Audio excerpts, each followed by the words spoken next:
Welcome to our channel Telugu Prabha. నేను మీ journalist Yagnamurthy.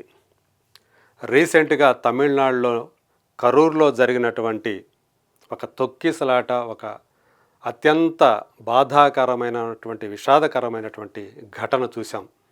So ఆ ఘటనలో 40 మంది అభం శుభం తెలియని అభాగ్యులు ప్రాణాలు కోల్పోయారు. తమిళనాట సూపర్ స్టార్ అయినటువంటి విజయ్ తన పార్టీకి సంబంధించి రాబోతున్నటువంటి తమిళనాడు అసెంబ్లీ ఎన్నికల్లో ఆయన పార్టిసిపేట్ చేయబోతూ ఉంది. తమిళగ వెట్రి కళగం అని చెప్పేసి తను ఒక పార్టీ పెట్టడం మనకు తెలుసు. ఆ సందర్భంగా కరూర్లో ఆయన ఒక కార్నర్ మీట్ అని చెప్పేసి ఏర్పాటు చేశారు. కానీ రావాల్సిన దానికంటే చాలా గంటల ఆలస్యంగా ఆ ప్రదేశానికి వచ్చారు. సో 10,000 మందికి మాత్రమే చోటు ఉండేటువంటి ఆ ప్రదేశంలో 30,000 మందికి పైగా అభిమానులు తోసుకుంటూ రావటం.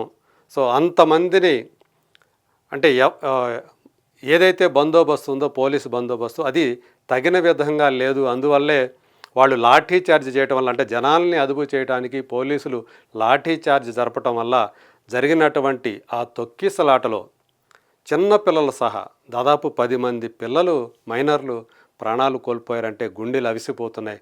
మహిళలు 18 మంది ఉన్నారంటే సో పరిస్థితి ఎంత అక్కడ హృదయ విదారకంగా ఉంటుందో ఆ ఫోటోలు కానీ అవి కానీ చూస్తే మనకు అర్థమవుతుంది. ఇక్కడ మనం చూస్తూ ఉన్నాం అంటే ఆలస్యం ఖరీదు 40 ప్రాణాలు అని చెప్పేసి ఇక్కడ మన తెలుగు ప్రభలో కనిపిస్తున్నటువంటి ఒక న్యూస్. అంటే విజయ్ ఆ కార్యక్రమానికి అంత లేటుగా గనక రాకుండా ఉన్నట్టయితే, ఏదైతే షెడ్యూల్ ప్రకారం ఆయన మధ్యాహ్నమే గనక దీనికి వచ్చినట్లయితే ఆ కార్యక్రమానికి ఇలాంటి పరిస్థితి తలెత్తేది కాదు. ఆయన ఎప్పుడో సాయంత్రం రాత్రి చీకటి పడిన తర్వాత రావటం, 7-7:30 ప్రాంతంలో ఆయన రావటం. సో అది ఈ ఆలస్యం వల్ల అంతమంది జనం కూడా గుమిగూడటం ఇదంతా జరిగింది. పోలీసులు లాఠీచార్జ్ జరపటం.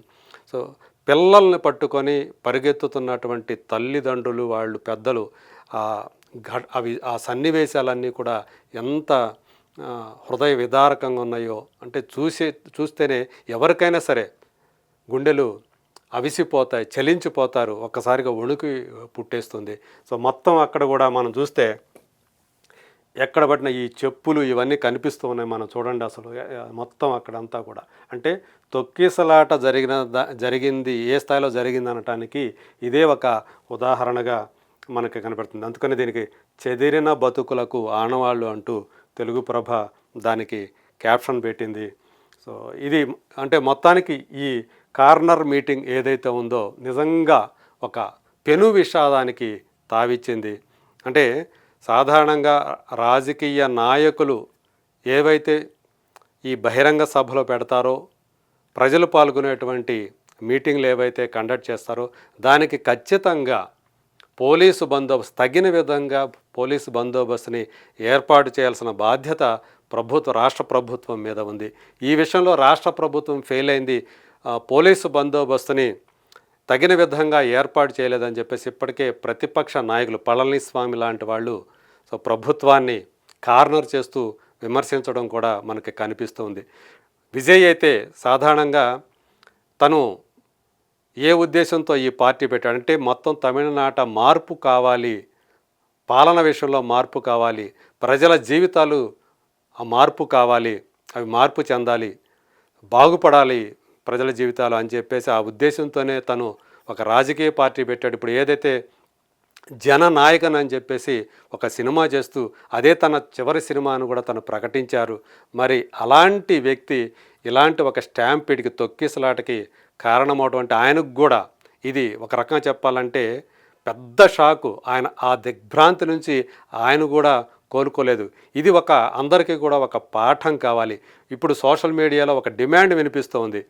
బహిరంగ సభలకు అంటే ప్రజలు ఎక్కువ మంది గుమిగూడతారు అనుకునేటువంటి సభలకు అసలు అనుమతులే ఇవ్వద్దు, అసలు వాటిని కంప్లీట్గా రద్దు చేయాలి.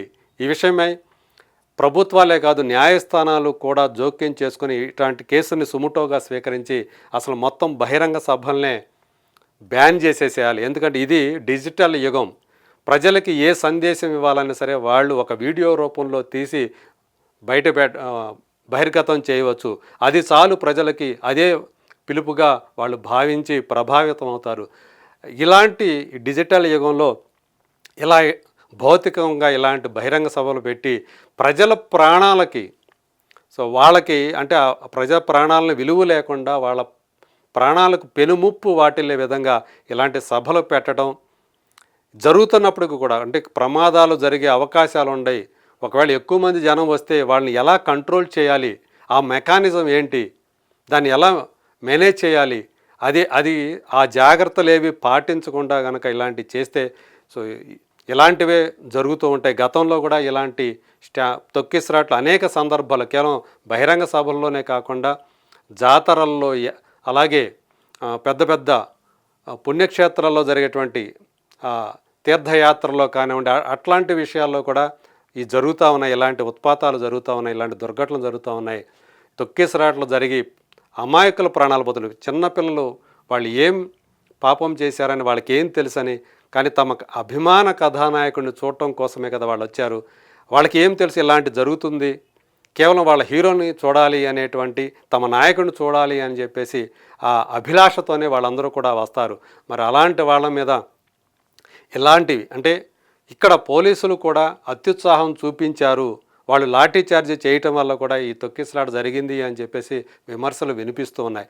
ఏదేమైనా దీనిపైన ఒక సమగ్రమైనటువంటి విచారణ జరగాల్సినటువంటి అవసరం అయితే ఉంది. ఇప్పటికే ప్రభుత్వం అయితే దానికి సంబంధించి దర్యాప్తునకు సంబంధించినటువంటి కార్యక్రమాలు ఏవైతే ఉన్నాయో వాటికి అన్నిటికీ ఆల్రెడీ ఉత్తర్వులు జారీ చేసిందని చెప్పేసి, ఆదేశాలు ఇచ్చిందని చెప్పి కూడా మనకు వస్తూ ఉంది, న్యూస్ వస్తూ ఉన్నాయి.